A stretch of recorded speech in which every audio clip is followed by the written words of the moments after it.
called A Stairway to the Sea, which is the last line of a poem by E.A. Robinson. He was a contemporary of Frost that no one reads anymore, unfortunately.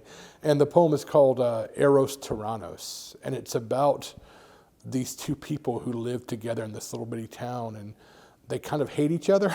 And as the poem goes on, you realize that the last stanza especially is the town looking at them and wondering who they are and how they are the way they are. And there's this great line that it says the whole town in Harborside buzzes with their seclusion, right? So they're secluded and everyone talks and just buzzes. And in the end, it talks about, we've striven with those who've striven with gods, they take what's been given to them. And it says, though like this, or like a stairway to the sea, where down the blind are driven, is how the poem ends. It's a great poem. It's fantastic. I first read it when I was an undergrad. I was like, who is this guy? Because no one taught him, and I was a library rat. I was always in the library trying to learn stuff and getting new poems and new poets. And E.A. Robinson was one of those poets that kind of blew my mind early on. About a small town sheriff's deputy who investigates the death of a former high school bully after the guy drowns after a night partying on a houseboat on the Apalachicola River.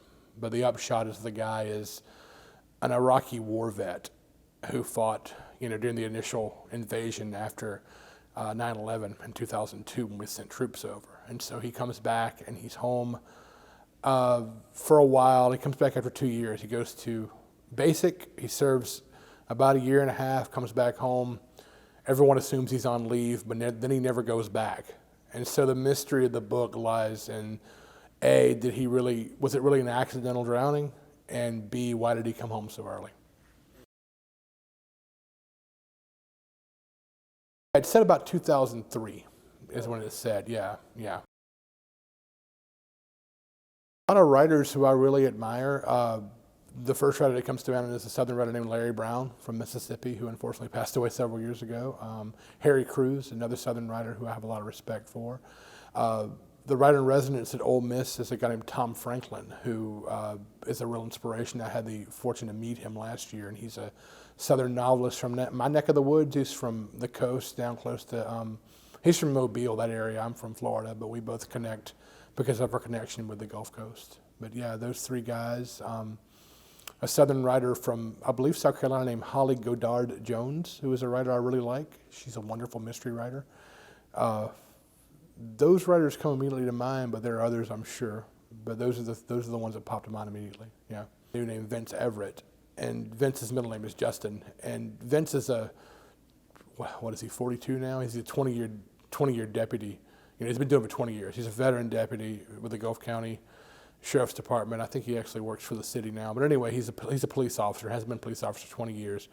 And Vince is a guy who I grew up with, and I've always had a lot of respect for him and his ability to go out and put himself in harm's way to serve people. And so in some ways Justin is based on him, but in other ways Justin's a very different person. Justin is not as brave as Vince. Justin is not as good a person as Vince is. Justin is not as honest as Vince. Justin is a coward compared to Vince in a lot of ways. So that, and then the area, I like to think of the landscape as a kind of character in the book, and the area certainly is an amalgam of places I love on the coast, the towns I love, the landscape I love, all together in one location. I like to think of the location as a character, and it's a kind of it's a cobbled together little town in my memory from all these different places that I knew growing up. I mean, I grew up in a place called Port St. Joe, Florida, which is right there on the Gulf Coast, and in St. Vincent, there's an element of Port St. Joe, there's an element of Carabel, there's an element of East Point, there's an element of Apalachicola.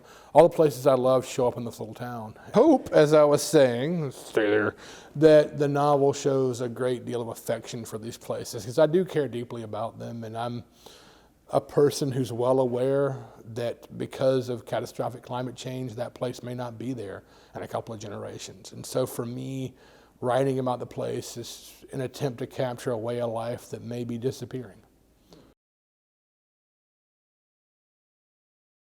Absolutely. Yeah, without a doubt. I mean, I think that all the writing I've ever done emerges from two places. One is my personal experience, the places that I know, because that's how I process the world. And secondly, from my imagination.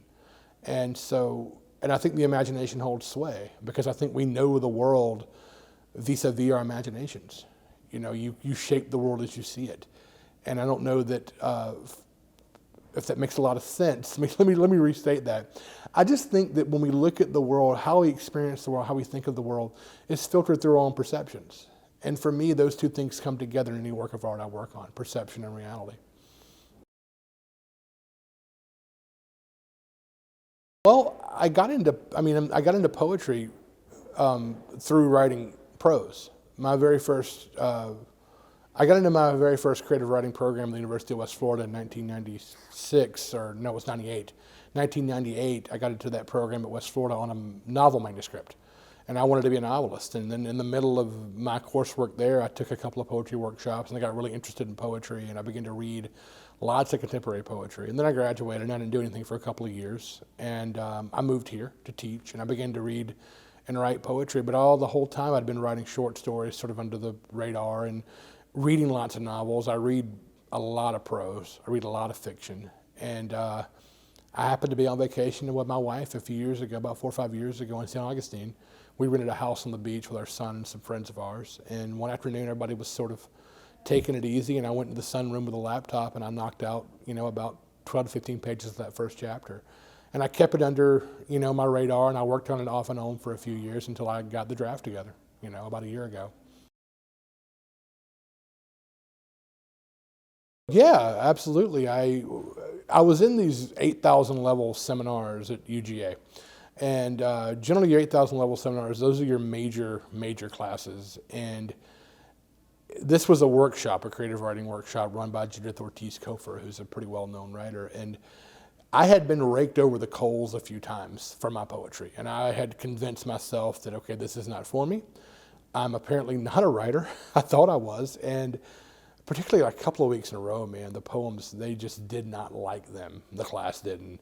And you've been in 1101 where you pass your work out and people talk about it. Well, this is 15 people, graduate students around a table, and they all have copies of your work and you can't say a word. And they just did not like what I was doing. And I had convinced myself that I wasn't a writer. I had, little talent and I was wasting my time. So I went up to Park Hall, the English department at UGA, and I was going to drop out. And my friend, the novelist Shane Griffiths, who now lives in Utah and runs the creative writing program at Weber State University, was there. And she said, "What are you doing?" I said, "Well, I'm going to switch over to the critical side. I'm going to do a dissertation on narrative poetry or something." She said, "What?"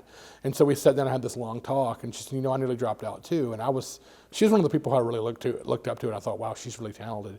And I thought, she told me, we all feel this way at some time or another. We all feel like we don't belong. And that was something I should have known, but hearing her say that really helped me to wrap my head around what I was feeling, which was natural doubt about what you do. And I really believe, though, if it hadn't been for her, I'd have quit the program. And she's a person who she blurbed the book for me. She gave me a quote.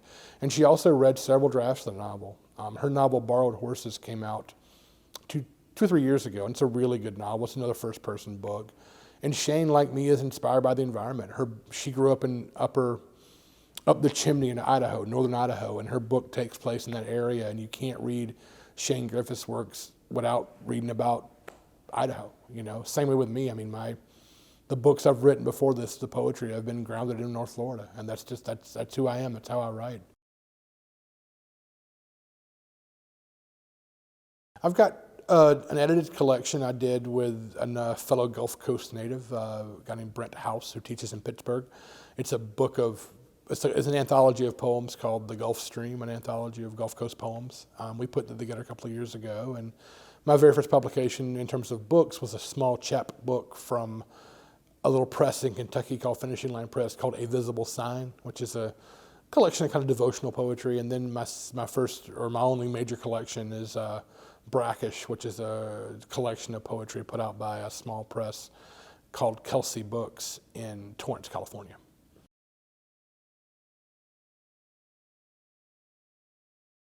Well, it's a good question. I'm not working on a sequel right now. I do have another novel-length thing that I'm researching right now. I've been doing some research on the Dozier School, which was the school for boys down in Florida where some research is discovered last year the boys were dying and they were burying their bodies. And so I'm interested in that. I'm interested in writing a piece that might be set in the 50s or the 60s. A press out of Panama City, Florida called Pulpwood Press. And they specialize in Florida noir.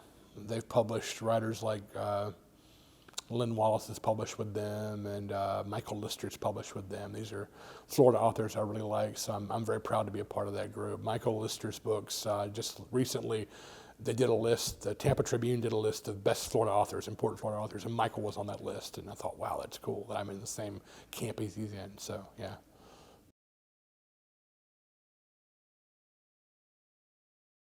The target month is December.